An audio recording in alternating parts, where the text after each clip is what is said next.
Last week we discussed stage 1 and stage 2 for the unit on imperialism and nationalism. This week we need to talk about stage 3, our learning plan. I have a great mapping activity on imperialism that I do with my kids to introduce the unit. Well, I always start with a crash course video on imperialism. Can you send me a link to that video? I usually start with vocabulary, but maybe I'll do that first. On the other hand, I can also do an activity where we colonize my classroom and the kids experience the driving factors behind imperialism on a first-hand basis. Don't forget we have that Socratic seminar on revolutions to work in too.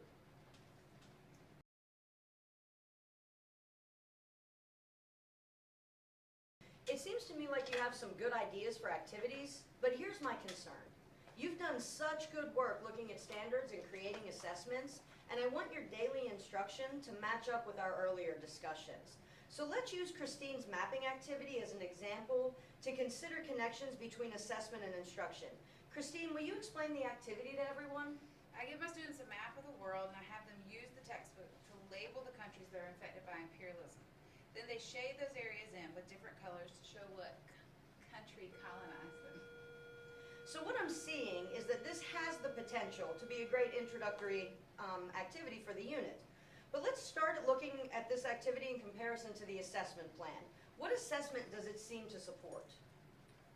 Well, I think it supports the summative unit test because we wrote questions about specific boundaries and colonized areas. This gives the student a visual representation of that. Okay, good. So we know that this can align to our assessment plan, so let's evaluate it in terms of engagement and rigor. What level of revised Bloom's taxonomy or Webb's depth of knowledge does this achieve? The lowest level? Yeah, I agree with that. All they're doing is copying from the book. Well, what if we gave them a map and asked them to circle all the areas that they would colonize if they were an imperial nation? Oh, I like that. And then we can have them justify their reasons why in a class discussion.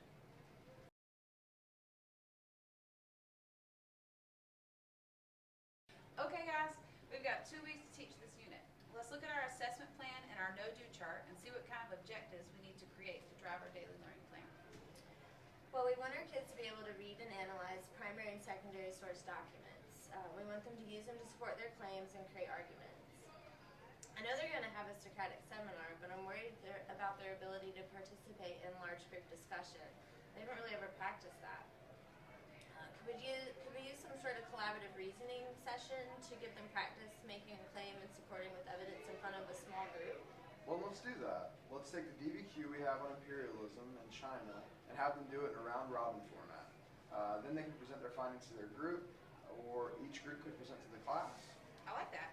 Maybe the objective for that lesson could be something like students will be able to read and analyze primary source documents in order to develop and support a claim. What's evaluated in terms of rigor and engagement? What level of Bloom's taxonomy is this? I think it's definitely creating, because they're writing their own claim, but I also think it's evaluating and analyzing, because they have to do that in order to write the claim. Okay, so it's definitely rigorous, but will it engage our kids? Well, maybe we could let them choose their groups, and then they could decide whether or not they would share with another group or in front of the whole class. What about our kids that don't speak English? How can we personalize this for them? Ooh, I was on Icurio the other day and found some documents